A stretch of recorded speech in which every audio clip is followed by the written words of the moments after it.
Brazil আর্জেন্টিনার খেলোয়াড়ের সাথে আমাদের ধর্মীয় সম্পর্ক কি?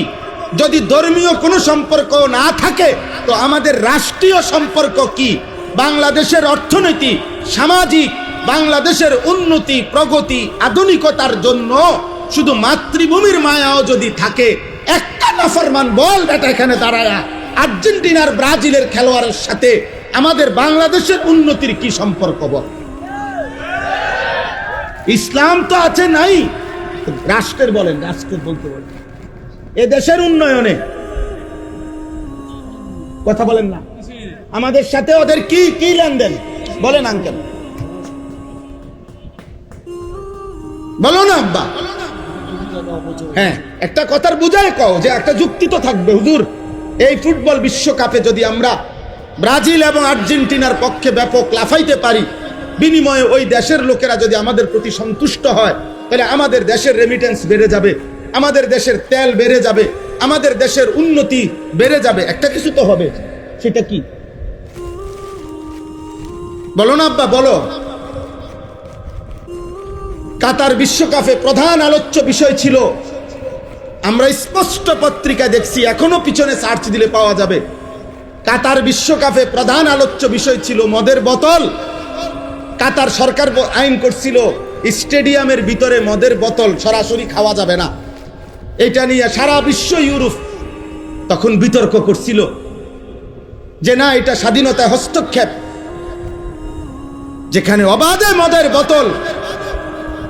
ব্রাজিল বিশ্বকাপের সময় সরকারি ওরা হিসাব দিছিল ওই দেশে যে যে পরিমাণ আয় হবে, রাষ্ট্রের আয়, এই আয়ের যে খাতগুলো দিছিল আমি নিজ চোখে দেখছি। সেই খাতের একটি খাত হলো যে পরিমাণ হোটেলে নারী ভাড়া দেওয়া হবে, যে পরিমাণ বেশ্যাবৃত্তি হবে, দেহ বিক্রি হবে, ওইখান থেকে রাষ্ট্র বিশাল বড় টাকা আয় হবে, ওইটা একটা বড় খাত। আমি এই চোখে, আমি দেশে থাকি, আমরা চাঁদের দেশে থাকি না। আমি জেনারেল লাইনে পড়ালেখা করা ছেলে, আমি কুমিল্লা ভিক্টোরিয়া কলেজ থেকে মাস্টার্স পাস করছি, সরকারি কওমি 2 লাইনে মাদ্রাসার থেকে পড়ালেখা শেষ করছি, আলহামদুলিল্লাহ। এজন্য বলছি দোস্ত, পৃথিবীর খোঁজ খবর আমরাও রাখি, ইউরোপের প্রতিটা পদক্ষেপ আমরাও খবর রাখি। বলো না আব্বা, তোমরা ইনসাফের সাথে বলো, একটা ছেলে এই একটি ফুটবল বিশ্বকাপকে কেন্দ্র করে কি পরিমাণ জুয়ার খেলা হবে? এক এক খেলোয়াড়ের নামে, দলের নামে কত কোটি কোটি ডলার জুয়া হবে, বলেন বলেন। খেলা হইল ফুটবল, কিন্তু 3 দেশে 3টা উদ্বোধনী অনুষ্ঠান হবে, 3 দেশের সম্মিলিত আয়োজনে 3টা উদ্বোধনী অনুষ্ঠানের মধ্যে অসংখ্য নর্তকী নাচবে। তো নারীর নাচের সাথে ফুটবলের কি সম্পর্ক? বলো না ভাই, ইনসাফ করো আব্বা, নর্তকীর নাচের সাথে ফুটবলের কি সম্পর্ক বলেন। এমন দুনিয়াত বেশি দিন থাকতাম না, এই জন্য চিন্তা করছি কইয়ে যাই না, বুঝেন না? কে এর ষড়যন্ত্র করব, কে হুমকি দিব, কে ধমকি দিব, যে যেটাই করব কোনো অসুবিধা নাই। গুলি করুক আর গুম করুক, খুন করুক আর জখম করুক, যে যেখান থেকেই মেরে ফেলুক, শেষ পর্যন্ত আল্লাহর কাছে ফেরত পাঠাবে, ফেরত পাঠাবে না? আর ওই মালিক জুলুম করবে না, তিনি ইনসাফ করবে। তিনি তো দেখছেন, তার জন্য বলছি কিনা, তার জন্য বলেছি কিনা। দুনিয়া খুব কেয়ারফুল থাকলেও মরে যায়, একেবারে খুব। আমি আমার পরিচিত একজন করোনার সময় 4 তালা একদিনের জন্য নামে নাই, ওনার পরিবার বলছে উনি মারা গেছে, আর হচ্ছে শুধু হুজুর একদিন বিকাশে, আরে মোবাইলে কোনোভাবে টাকা নাই, কেউ ফোনটা ধরতেছে না, শুধু নিচে বিল্ডিংয়ের ওনার নিচতলার সামনেই দোকান, নাইমা দোকানের শুধু কইছে টাকা দিত, সাথে সাথে উঠতে গেছে। এই সময়ে করোনা ধরে লাগছে না, উনি মরে গেছে। সর্বোচ্চ সতর্ক অবস্থায় উনি মারা গেছে, অসতর্ক অবস্থায় কোটি কোটি মানুষ মরে নাই। বোঝেন নাই কথাটা? তাহলে মূলত সতর্কতা, অসতর্কতা, সতর্ক থাকতে নিষেধ করি না, কিন্তু মূল কথা হলো তিন বেলা নিয়মিত খানা যে খায় তারও মৃত্যু হয়, অভুক্ত যে থাকে তারও মৃত্যু হয়। মৃত্যু কারোই থামে না আমার ভাই বন্ধু। অতএব আলহামদুলিল্লাহ অনেক মেহনত আমার প্রিয় মাকসুদ ভাই লাকসামের, যে আমারে দাওয়াতটা দিছে, অনেকবার পেরেশানি করছে। এই মানুষটা দিন রাত নিজের এলাকায় কোথায় কোনখানে একটা মাহফিল, একটা আলেম ওলামা আনা যায়, ওনার সারাদিন এই ফিকির, সারাদিন আমার কতভাবে যে বুঝাইয়া আনছে যে হুজুর অনেক ভালোবাসা নিয়া এলাকার সর্বস্তরের জনগণ মিলে, নওজোয়ান ছেলেরা, বয়স্ক বাবা চাচারা সবাই আন্তরিকতা নিয়ে এই মাহফিলটা সাজাইছে। খতিব সাহেব, ইমাম সাহেব উনিও বললেন মাশাআল্লাহ, আমি আপনাদের সবাইকে মোবারকবাদ জানাই, আপনাদের সকলের ভালোবাসা আন্তরিকতায়।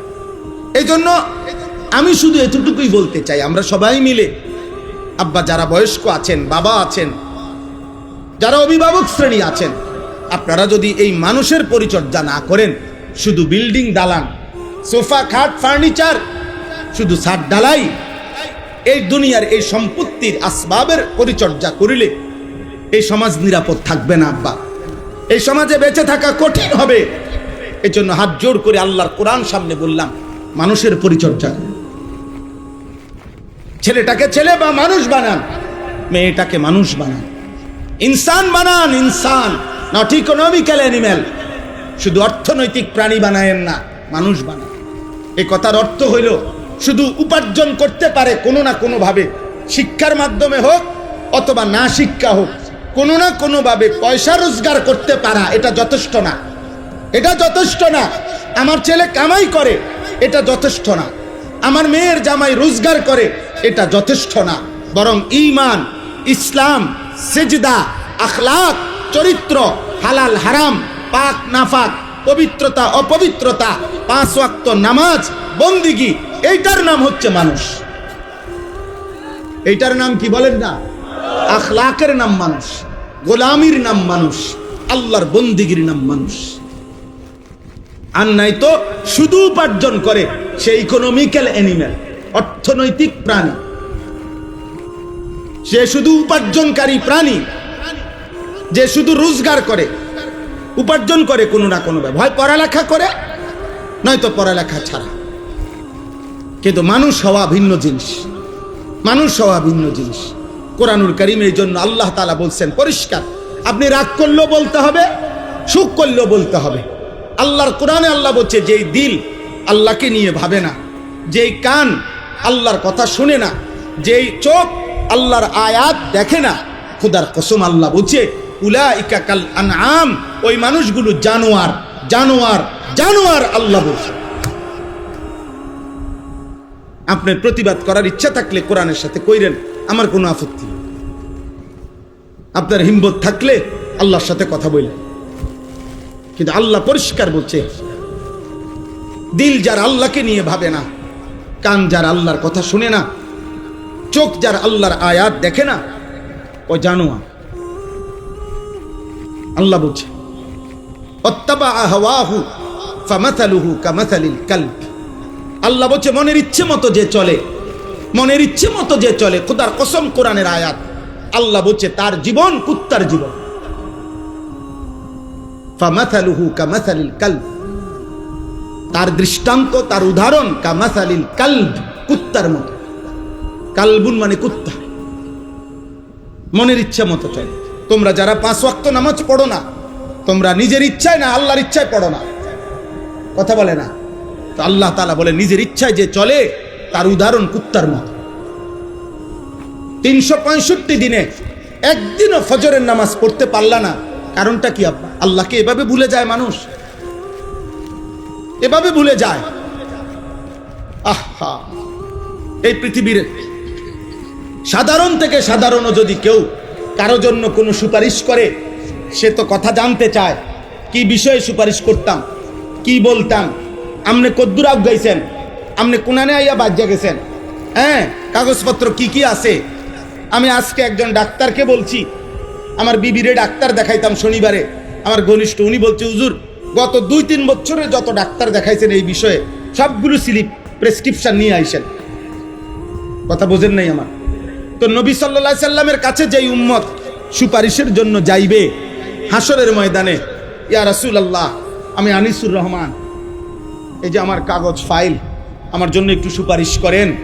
তো নবী সাল্লাল্লাহু আলাইহি সাল্লাম তাকায়া দেখবে 365 দিন খোদার এক বছরে একদিনও ফজরের নামাজ পড়ে নাই, 40 বছর টানা সুদ খাইছে, 40 বছর টানা বিড়ি সিগারেট খাইছে, 40 বছর টানা কথায় কথায় গালিগালাজ করছে, প্রতিদিন রঙিন টেলিভিশনে নর্তকীর ছবি দেখছে। এইভাবে লেখা আছে নামের নিচে আমল নামায়। আল্লাহর নবী তখন বলবেন, উম্মত, এই আমার উম্মত, এই শ্রেষ্ঠ নবীর উম্মত। আমি 23টা বছর তায়েফের পাথরের আঘাতে আমার সারা দেহ রক্তাক্ত হয়েছে। আমি এত রক্ত ঝরাইলাম যে আমার পায়ের জুতার সাথে পায়ের তালু রক্তে জমাট বাইদা খুলতে কষ্ট হয়েছে।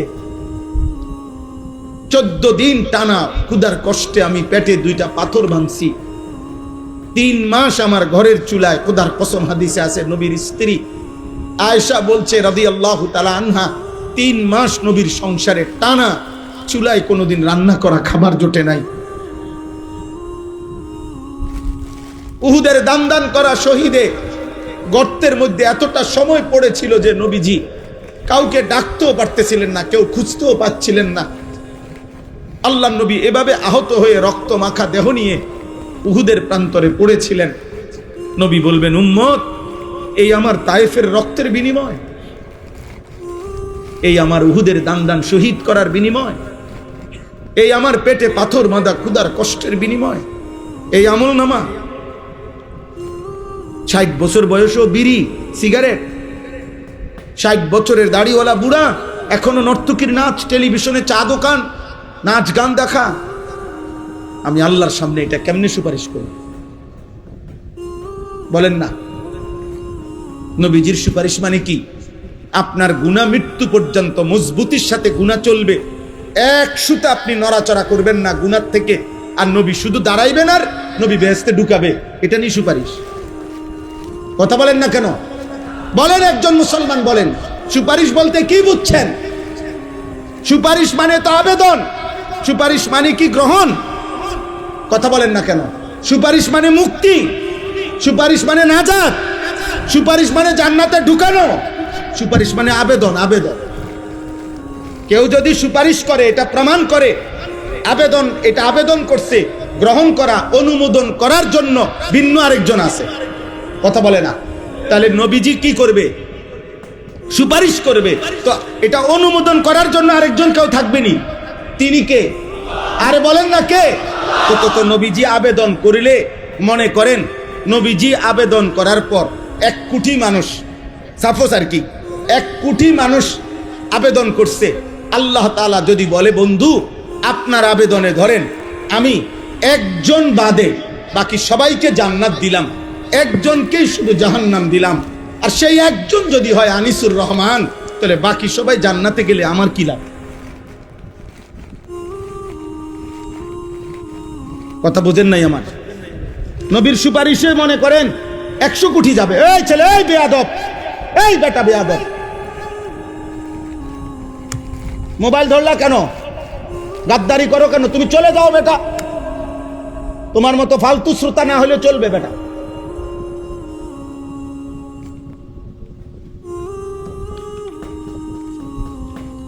জি বাবা, আপনারা ধরে বুঝান আপনাদের ছেলেদেরকে, বলেন একটা লোক যদি, একজন, আরে ভাই একজন, আমি যদি জাহান্নামী হই, যারে আল্লাহ জাহান্নাম দিবে সে যদি আমি হই, বাকি সবাই যদি জান্নাতে যায়, আমার কি লাভ?